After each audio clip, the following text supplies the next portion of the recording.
We're your hosts, Sally F. and Damon Phillips. We're here to help you rethink your money mindset, navigate family finances, and create financial peace without losing sight of what truly matters. It's a little bit practical, a little bit personal, and a whole lot of transformative. So grab your coffee, friend, because it's time to talk real life and real money.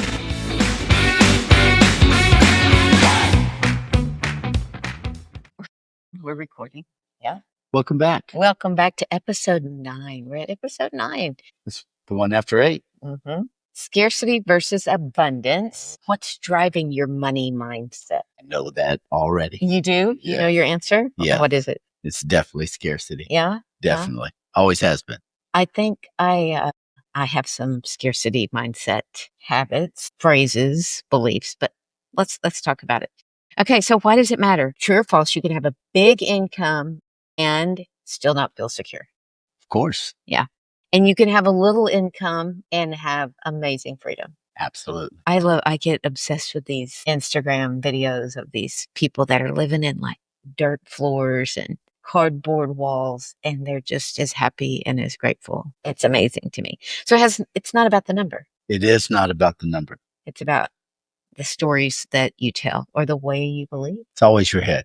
It's got to be. Because mine sometimes is like still to this day. It's always your head. Like food, nutrition, diet, exercise, all those things. All in the head. It's all in the head. It's almost like if you had a life coach or something, you could. I know one. I would hire her. This is why I think why life coaches are necessary and needed, because they do help you with the head problem. So, and the nice thing is she does help me. We actually sit down twice a week. We do. And talk. And she doesn't charge me, which is thank you. I want to say thank you're you welcome. for that. You're welcome. Okay, so give me some of do you have highlighted scarcity mindset beliefs? I do. When we were younger, one of my biggest fears was always we were not saving enough for the kids' college. And it was a number that, because we didn't know what it would be at the time, and all I could see were projections of how college was increasing the cost year after year after year. And I'm like, and I'm not a math guy. So I just started thinking, okay, that's a lot. And how are we going to hit that number? And, so you're dealing with something we've never dealt with before, projecting 20 years into the future. Yes. Right. So a lot of unknowns. Just a moving target. Yeah.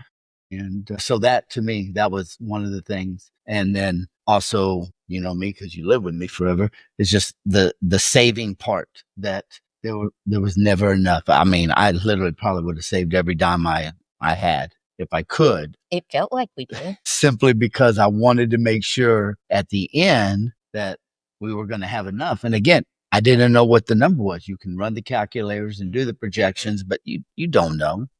And so those were always the drivers for me as far as scarcity mindset. Yeah. Yeah. What about you? Gosh, scarcity mindset. I think I believed that, I don't know, that I just wasn't the kind of person who could save money. I wasn't the kind of person who could be responsible with money. I mean, my beliefs were, I feel like, bigger, broader. Either way, not helpful. Right. I agree. Right. So there's never enough. We're behind. What if we lose it? What if something happens to it? You know, anything that's fear-based is not helpful. No. There's a difference between being cautious and fearful. And that line can mess with you. Okay, what about must be nice? When people say must be nice. When you say about somebody else, must be nice. See, I never looked at it that way. I never looked at somebody else and say, man, I wish I had their car or the house, or it must be nice. I was like, I don't know if it wasn't the way I was raised, or just that kind of statement never entered into my head. I know that for me, someone said that about our son was a competitive athlete, and he had opportunities to do some training with a former Olympic athlete in his field. And he was successful with it. And it was the first time somebody on social media offended me, or the first time said, it must be nice if I had the ability to train and the money to train with a former Olympic athlete. Could be there too. But you still got to put in the time. That's what the work part. Sure. Is that, he had those opportunities, but I mean, he had to go to the gym. He had to put the time in. He had to learn the techniques, and he had to practice. So, the opportunity for him, was great, was nice, but I will never diminish the amount of work that he put in. Sure. And I don't know if we're saying must be nice about somebody else, we're comparing, right? And I know this comparing never helps. Again, listed in money, in fitness, in nutrition, in weight, like in anything. Must be nice means you got an advantage that I don't. Is that's how I And hear I'm mad it. about it. And well, yeah. And life's not fair to me, that kind of victim mentality thing.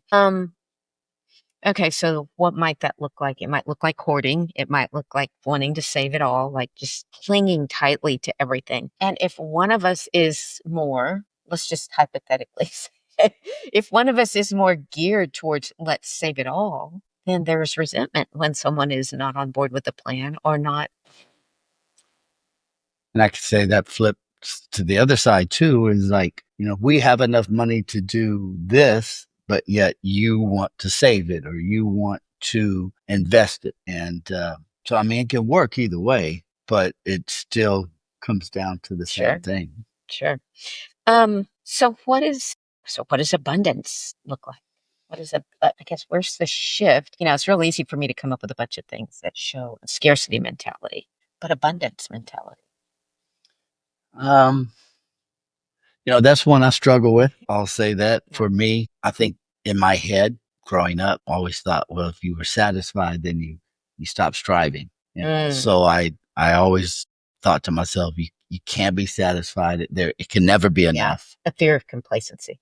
And I mean, you can be comfortable, but yes, that fear of complacency and coming in. So that for me was always a factor in Sure. my head. I know this. Everybody I've ever met, I've yet to find the exception. The people that are like fearing complacency are the people who least need to be worried about the fear of complacency. And it can be a double-edged sword. I mean, it definitely could be a For driver, sure. Sure. but sometimes I know that I slow down a little and enjoy Sure. and be appreciative of not only the life that I have and Yeah. the people in it. And so let me be the first to say how much I appreciate Well, you. thank you. Thank you. But definitely changing head. I know one indicator of abundance mentality is the ability to be generous with me. So funny here, if you were to look at the two of us and look at who's the most generous, oddly enough, it's the one who's trying to squeeze it all. You also happen to be one of the most generous people I know. Mm. So even though he's, yes, holding tight, it was holding real tightly to can we say, you've got a pretty good history of being generous throughout. And I don't think a scarcity mindset person could give away. I think this is something that I've learned, but I will say I have problems sometimes giving to myself, Hmm. but it's so much easier to give to other people. And I truly, as I get older, I do get the joy of being able to give, when I choose to and watch how it affects those people or, does it make them happy? And that brings me joy. And Sure. it's the same as if I would imagine if somebody bought themselves something that they wanted, that joy. But the nice thing about it is that I get to decide when and how. Another component of abundance mentality is being grateful for what you already have. No. Nope, not at all. Yeah, I think you can't, if you're busy wanting more, you're not focused on what you have. And so I think a huge, if scarcity mindset is a challenge for you, then look to what you have, be grateful for what you have, and look at the things that you've done, the opportunities you've been given, and have you been grateful for them? What about, I will tell you this, that when I know there have been times where you've been kind of like, how are we going to handle this? Or how are we going to get through that? Are we going to have enough for this? Easy for me to say, but I've always been able to say, we have survived every financial situation we've ever been in. And we always come out on top or at least on the other side without that fear based of what's going to happen if that worst case scenario. And so I can lean into like, we've always been fine before. So, and I know that probably for you may seem like, does she not care at all? But I really do think we've got a history of always coming out on top. And I think that's the balance for us is that because you have that, I think that calms me in the sense that I have said this from the beginning that I am a pessimist. I know this, and it is something that I don't necessarily love about myself. But when I come from that thought mentality and then I have somebody that's the opposite that balances it out, then I can say, yes, we are going through this. But she's right. We have survived before. We've gone through some tough things and come out on the other side, and we've got each other, and we're to this point in our lives. So it makes it, especially now, easier to see that and visualize that than maybe early on.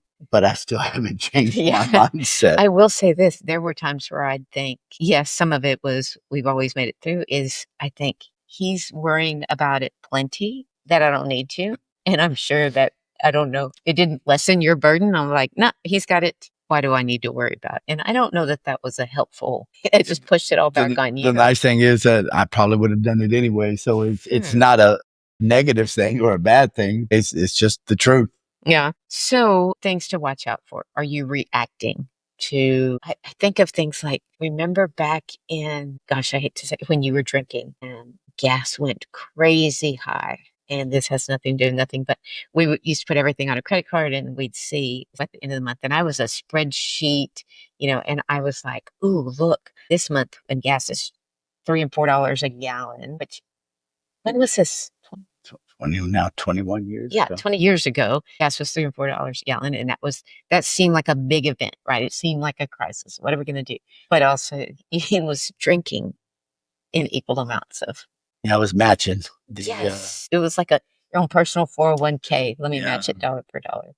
not a proud moment, but to be able to have you show that to me definitely I helped. wasn't showing for pick on you sake. I No, was like, I don't think look so. at this. Was a turning point though. It was. And it was soon thereafter you quit drinking altogether. So I don't bring that up to throw shade. No, I think it's part of who I am. To be so. honest with it. Yeah, yeah. So big money, what have we seen? What have we seen big money? The price of everything's gone up, Right. but that's not new to us. This is not new to us. Our grandparents' prices go up. Yeah, I would even talk about the flip side of that is that when I was a financial advisor, unfortunately, part of when I was in was the 2008, 2009, and everything just kind of went to hell. And I remember And you're having, supposed to be making, commission based when you're yeah. a fiduciary and people come in and the first thing they want to say is like, we're losing money. We're losing money. And you try to tell, yes, but it's on paper. No, look, and I'm like, I can pull it up in the computer. I can see the numbers. I know what's happening. But my question to them is number one, you haven't locked that loss in yet. So as soon as you sell, that loss is locked in. That's problem number one. And then problem number two is when everything was going bad, where are we going to put that money? Because you're talking about zero interest in CDs, bonds weren't doing anything, everything else was going down. I mean, everybody thought the world was coming to an end. And it's one of the hardest things to tell people is to hold on. So nowadays prices are going up. Back then, everything was going down. So the fear of losing money that you were going to need to buy. So it's one of those that you've said in the past is that, we ride these things out. I used to tell my clients all the time, I said, you're not going to remember a bump 50 miles back. Yeah, you're going to go over it and you'll remember, but it's going to be so far in the rearview mirror as long as you keep moving ahead. So that's what I would tell people is that, yes, you're going to have things go in both directions. Things are going to get more expensive and you're not making any more. Or, hey, you may end up losing, in the market, but you really haven't lost until you sell. So it's just, how do you hold on? So I guess to wrap it up, things that make you, we're going to have a dog here. Things, gratitude, generosity, those are things that are going to get you to the other side, get you focusing on things that are more of an abundance mindset than a scarcity mindset. Watch your language. I'm a huge fan of our words are very telling about what we believe. Is this an animal show? Feels like it's an animal show. She wants to be front and center. We got 3 dogs, and usually they lay down when we do this, and now they've all decided they want to come around. Challenge you to come up with a money affirmation for you as a couple. I don't think we have an official one, but I do know that belief that we get through everything, we somehow make it to the other side. That is something that has been repeated over time. And to believe that maybe you are resourced for what matters most. It's a belief and a mindset. Maybe we're not taking vacations all around the world, but do we have enough to eat? We are resourceful. What matters. So find you a collective abundance mindset. Watch yourselves for scarcity mindset phrases, words, beliefs. Try not to be pessimistic because that's a much more difficult problem. But if you do, make sure you got somebody to balance you out. And it definitely makes the trip easier. Absolutely. And gratitude. Be thankful. Next time. Thanks so much for spending time with us today. If you know somebody who would benefit from this episode, we would love it if you shared it with them. And if you're listening on the Apple Podcast app, we'd love a 5-star rating and a review. If you're listening on Spotify, hit follow and tap that notification bell so you never miss an episode. And if you're watching us on YouTube, subscribing's the way to go. If you're ready to take control of your money and your mindset, I offer one-on-one coaching to help you thrive financially and personally. We'll see you soon for another Real Life Money Talk.